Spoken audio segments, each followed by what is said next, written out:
Bienvenidos al canal de Conecta. Hoy vamos a ver con Óscar García, director comercial, cuáles son las principales diferencias entre vender a empresas, el B2B, o vender a consumidor final, el B2C. Defínenos la diferencia y qué es lo que más distingue a un tipo de venta a la otra. Bueno, básicamente es el concepto, ¿no? Es a quién te diriges. Si vendes a consumidor final, tu comercio es B2C, como bien has dicho, y si vendes a otras empresas o tus relaciones comerciales, digamos que tu cliente es otra empresa, estás trabajando en B2B. Hay diferencias sustanciales, pero que Perfecto. entran dentro del concepto. Esas son justo las diferencias que vamos a explorar, porque los usuarios particulares, digamos que tienen un perfil o un tipo de consumo, un tipo de pregunta diferente al que tiene pues, un usuario de empresa o profesional, ¿no? Vale, te voy a empezar por la parte del B2C, porque es lo que estamos más habituados, ¿no? Porque somos consumidores de B2C. Cuando entramos Todos nosotros somos consumidores. en B2C, cuando entramos a una web, nosotros somos B2C. Estamos yendo a una empresa que venda a nosotros como consumidor final. Entonces estamos acostumbrados a que la experiencia de consumo en este tipo de web vemos que desde el SEO, ¿vale? Desde el SEO está orientado hacia el consumidor final, vemos que se cuida mucho la imagen, se cuida mucho el detalle, se explica muy bien para qué funciona el producto y se da importancia a la estética y al diseño en sí del producto. O sea, son webs las que están orientadas a B2C o al consumidor final, son webs muy cuidadas en cuanto a diseño, muy explicativas, que hacen una parte formativa, digamos, a ese consumidor final, ¿no? Exacto, y además ten en cuenta que el consumidor B2C es un consumidor de impulso, incluso a veces en las web, a través del branding o del propio producto o la ficha de producto, buscamos generar el deseo de compra en el cliente. Vale, porque entienden las empresas que cuando es un consumidor final la decisión es menos razonada o digamos que tardan menos tiempo en tomar la decisión de compra que cuando se trata de otra empresa donde tienen pues a una persona dedicada o a varias personas. Exactamente. De hecho, en el comercio B2C se da un caso en el que aparecen dos tipos de consumidores que no aparecen en el comercio B2B, que es el consumidor impulsivo y el consumidor compulsivo, ¿vale? Compulsivo es el que no tiene control sobre sus gastos, compra y que siempre suelen ser productos que no son de primera necesidad, son de lujo. Productos Y más de lujo, más sí, secundarios, digamos. luego tenemos el comprador más impulsivo que, a diferencia del compulsivo, se orienta más hacia un producto más de experiencia, de viaje, de servicio. ¿Vale? Esto no pasa en el comercio En el B2B. comercio B2B o entre empresas. O sea, que tenemos esos dos tipos de perfil. Eso, por ejemplo, a la hora de diseñar la forma de buscar dentro de una web, hace que tengamos que tener en cuenta si nuestro público es un profesional, ¿no? Sí.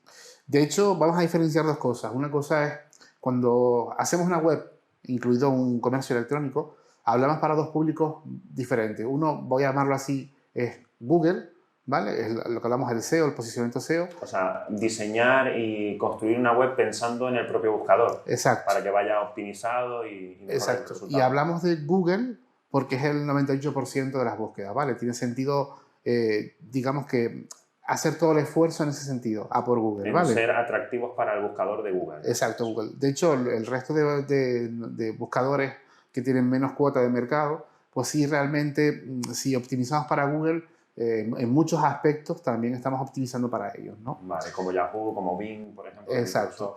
Cuando hacemos una web, y sobre todo un comercio electrónico, que la diferencia es que un comercio electrónico incluye una pasarela de pago que permite al cliente finalizar el ciclo de compra. Cosa que permite la transacción, ¿no? Exacto. No solamente muestra un catálogo de productos, sino que permite adquirirlos, digamos. Exacto. Cuando hay una pasarela de pago, cuando el cliente puede adquirir el producto, estamos en un e-commerce, ¿vale? En cualquier otro escenario estamos en una web.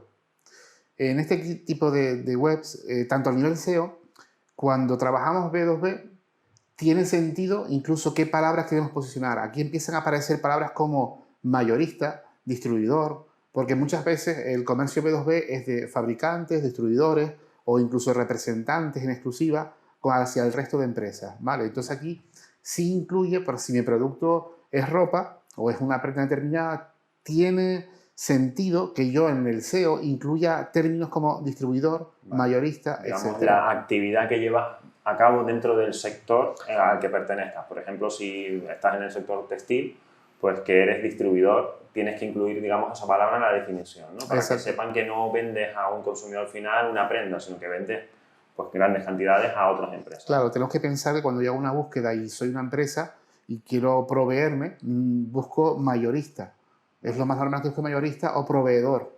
¿Vale? Perfecto. Eso a la hora de optimizar, digamos, palabras en SEO para el B2B. Por ejemplo, para el B2C, ¿no utilizas ese tipo de palabras de la actividad que hace esa empresa?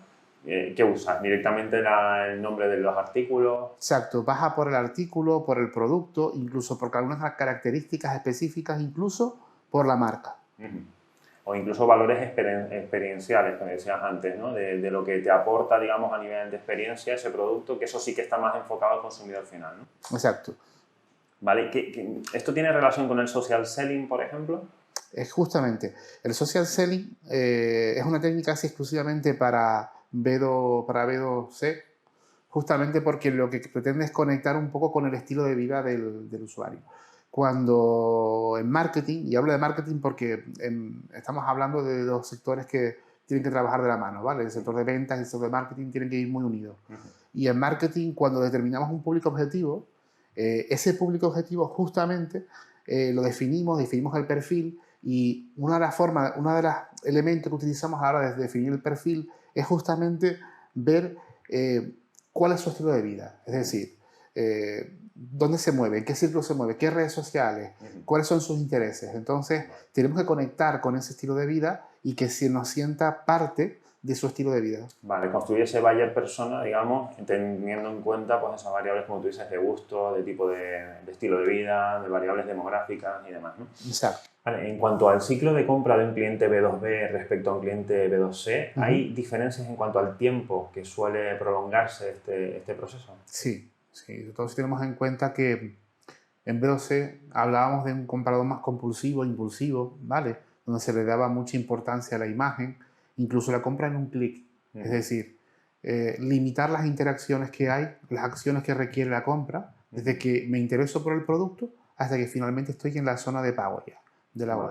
Hay soluciones, digamos, para e-commerce que permiten que prácticamente pagar el producto sea a casi un clic, ¿no? No haya que pasar por un proceso de pago con tarjeta, agrego a carrito y demás, ¿no? Sino que sea mucho más rápido, ¿no? Exacto. Incluso cuando ya agregas el propio producto a la cesta, ya te pide la opción de si quieres ya comprarlo. No seguir agregando productos. Esto pensando en ese ciclo de compra y en esos tiempos más cortos en los consumidores. Exacto. Finales, ¿no? La compra impulsiva va asociada a ciclos cortos. Hay que, digamos que, limitar al máximo el tiempo de compra. No hay que darle demasiado tiempo al cliente. ¿Vale? Esto siempre ponemos como ejemplo que en Amazon, por ejemplo, su producto Kindle, por ejemplo, que es uno de sus baluartes, digamos, la historia es que te ponen en una sola página toda la información del producto para que no tengas, justo como tú dices, que estar haciendo demasiados clics para informarte de qué cosas se le puede agregar, qué características, qué opciones tiene, ¿no? Claro, y además ten en cuenta que cuando un cliente entra a un B2C, entra en tu web, si tú das toda la información y el cliente le termina de resolver las dudas en tu página, en esa misma página, tienes muchas más posibilidades de que te compre a ti. Vale, o sea que pensando un poco en ese ciclo de compra más corto en los consumidores finales, deberíamos tener páginas que faciliten mucho finalizar la compra rápidamente, ¿no? Claro, ten en cuenta que muchas veces el cliente B2C compra un producto donde realmente la diferencia, a veces no tiene diferencia con respecto a otras páginas. Está comprando un móvil de una marca determinada, está buscando una camiseta de una marca concreta y en un modelo concreto, o está buscando un bolígrafo o un artículo concreto que está disponible en varias páginas. Si tú, o sea, realmente aquí el valor es el precio casi, pero si además tú esa información, esas posibles dudas que se les pueda plantear o que puedan tener a la compra, en el propio proceso, las resuelves, es más fácil que te compren a ti.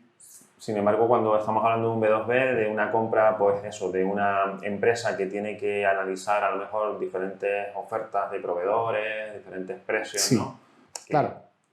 Aquí hay que tener en cuenta una cosa, que hemos hablado de empresa, ¿no? Y suena como persona jurídica, ¿no? Detrás de esa persona jurídica hay una persona física que normalmente suele ser un mando intermedio relacionado con el producto, con el departamento al que va destinado el producto, que es esa persona que realmente es la que va a hacer la compra. Entonces, si nos ponemos en esa situación, nos damos cuenta... Ese rol de comprador, digamos. Exacto. Si nos ponemos en su rol, vamos a ver que él va a valorar bien el producto, va a buscar las características, va a buscar de qué forma resuelve. Él va a buscar el producto que más resuelva adecuadamente todas sus necesidades. Claro, ¿vale? incluso atendiendo a cosas más allá del precio, porque estamos hablando de plazos de entrega, de garantías, de otro tipo de valores, digamos, que una empresa sí que tiene que tener en cuenta. Exacto. Por eso, claro, si somos empresa, fichas de productos, fichas de productos en PDF, que él se pueda descargar, son muy útiles porque tengan en cuenta que él al final va a tener que demostrar ante un mando superior o va a tener que demostrar por qué ha tomado o justificar su decisión. Vale, o Entonces, sea que ahí digamos que forma parte de una organización en la que pues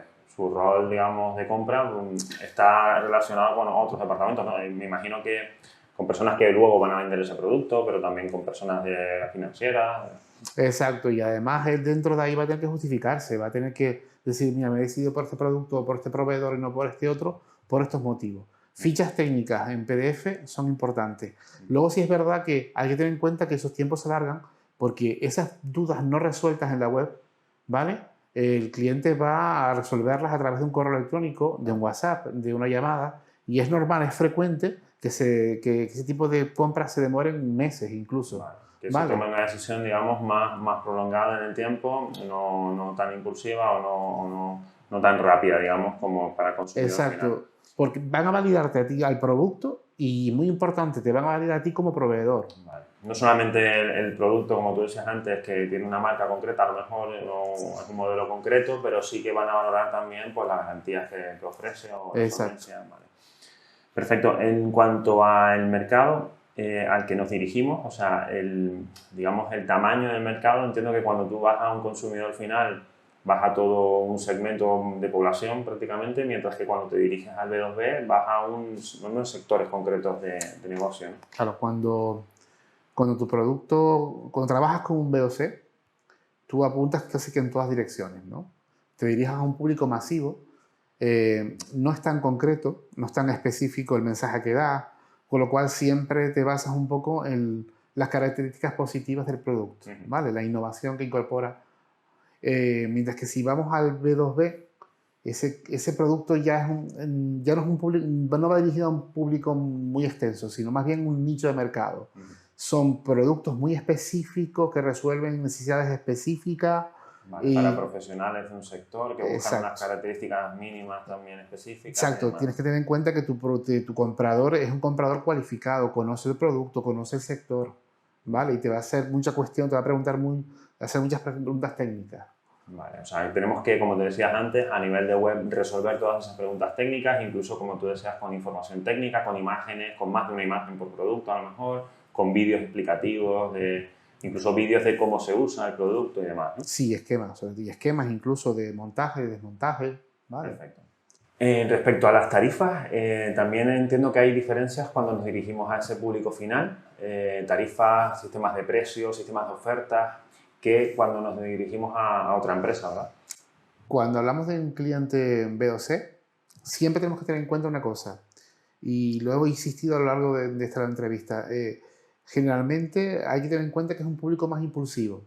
Entonces, generar sensación de oportunidad, de oferta limitada, un countdown que te vaya diciendo cuánto tiempo queda para la oferta, oportunidad, últimas existencias, hasta fin de stock. Ese tipo de mensajes. Esto que nos pasa cuando estamos en Booking, por ejemplo, nos dicen quedan 4 habitaciones disponibles, ¿no? Exacto. Eso, por ejemplo, en B2B no tiene sentido, ¿vale? Porque el precio es una cualificación, pero no es toda.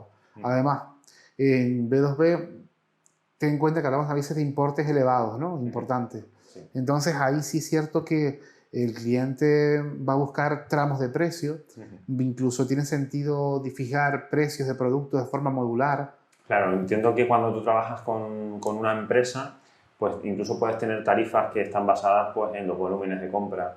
O sea que cuando una persona entra a una tienda online de un negocio B2B, realmente incluso no va a ver los precios muchas veces, sino que tiene que loguearse para ver un precio que corresponde a su tarifa, ¿no? Exacto.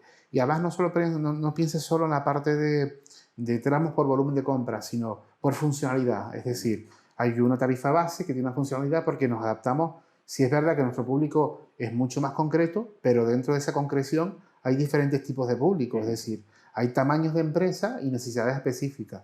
Hay empresas que un paquete básico de funcionalidades les sirve, le vale, pero también el hecho de saber de que ese paquete básico puede ir creciendo modularmente y añadirle nuevas funcionalidades, y además a medida que ellos lo van necesitando, ¿vale? O sea, Lo van incorporando. En el B2B es importante dar la sensación de escalabilidad, Exacto. ¿no? De que realmente sin abandonar a ese proveedor puedes acceder a diferentes, como tú dices, paquetes de servicio, digamos, en función de la fase en la que se encuentre tu negocio. Muchas veces comienzan por el paquete básico, entre otras cosas, para validarte a ti como servicio. Si a este nivel ya me estás dando un servicio adecuado, estoy contento contigo, digamos, pues ya sí es verdad que voy creciendo e invirtiendo más en tu empresa y en tu producto. Esto también lo vemos en el B2C, ¿no? En el sentido de operadoras, por ejemplo, de telefonía, ¿no? Que te dicen, bueno, te ofrezco este paquete, pero realmente que sepas que le puedes añadir, pues, televisión, le puedes añadir otro tipo de servicios adicionales, ¿no? O sea, en ese sentido sí que es semejante el B2C en algunos sectores, entiendo. Sí, la verdad que hay semejanzas, incluso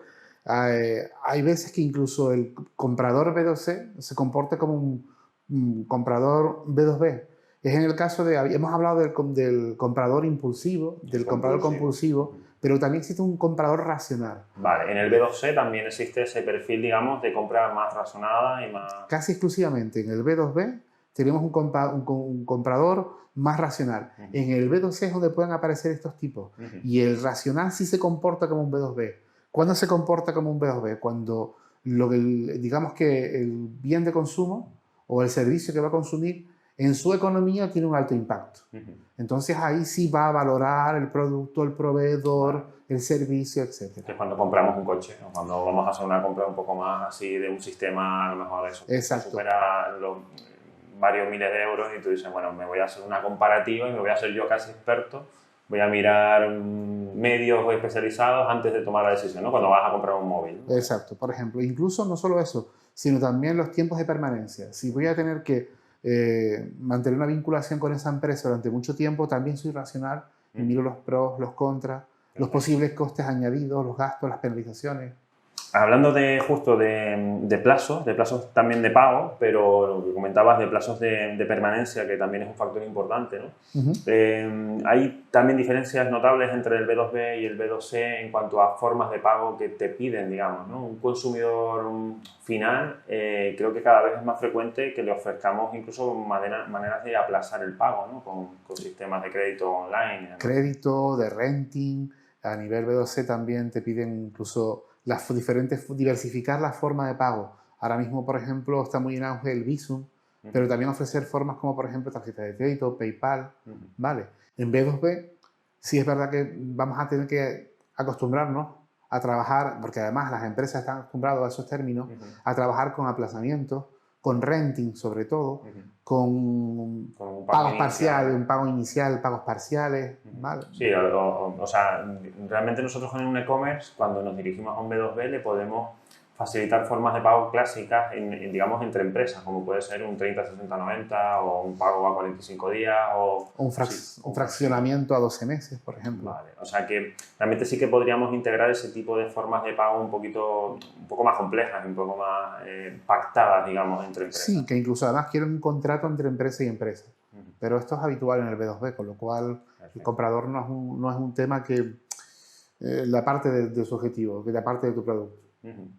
En muchos proyectos, de hecho, nosotros habilitamos una forma de pago habitual, que digamos que el cliente no paga en ese momento, no salta una pasarela de pago, sino simplemente se integra en su sistema de gestión y ya se paga de las formas que tenga pactada esa empresa con esa otra empresa, ¿no? En cuanto a mantenimiento y soporte, ¿qué nos suele pedir un cliente final que no nos pida una empresa o al revés, ¿no? Lo que es postventa, la compra B2B es muy importante y hay que ponerlo en valor y hay que indicarlo casi en la ficha de producto, ¿vale? Los plazos de garantía, ¿no? Por ejemplo. Pero sobre todo la garantía, plazos de garantía, ¿vale? Pero también la parte del soporte técnico, el mantenimiento del producto si lo lleva o el soporte técnico que conlleve. Dejar claro cuáles van a ser en función de un porcentaje sobre el coste de producto o incluso si es fraccionable el pago, si es un pago único a 12 meses. Determinar claramente qué incluye, qué se entiende por mantenimiento y incluso listados de qué incluye el mantenimiento, qué no incluye el mantenimiento, que supone una mejora y por lo tanto un desarrollo aparte. Vale. Eso dejarlo claro es importantísimo. Ha habido una tendencia en los últimos años además hacia unos modelos más orientados a la suscripción, ¿no? a los pagos como tú comentas, que son un aplazamiento, pero a su vez extienden la garantía durante todo el periodo de suscripción, ¿no? Sí, aunque tampoco hay que abandonar el pago único, ¿vale? Porque vamos a encontrar compradores empresas que van a preferir un pago único y voy pagando mantenimiento o el sistema de licencia, por ejemplo. Y lo que comentas de pago único, también digamos, esa posibilidad de pagar o de ofrecer un descuento pero vinculado a ese anticipo del pago. O sea, por ejemplo, te hago un descuento del 10, del 15%, pero sí lo haces en un pago único inicial, ¿no? O el pronto pago. El pronto pago, Eso digamos. es una forma comercial. Perfecto, pues Óscar, gracias por aclararnos un poco las diferencias entre el B2C y el B2B, que son importantes para definir no solamente el diseño, sino como tú comentabas también la parte de la estrategia de marketing, el SEO, esa orientación a esos buscadores, ¿no? Si tienes una empresa y quieres vender online, te invitamos a que te suscribas a nuestro canal. Vamos a seguir hablando de este tipo de temas que pueden ser interesantes para implementar en tu negocio. También puedes seguir la información a través de nuestro blog.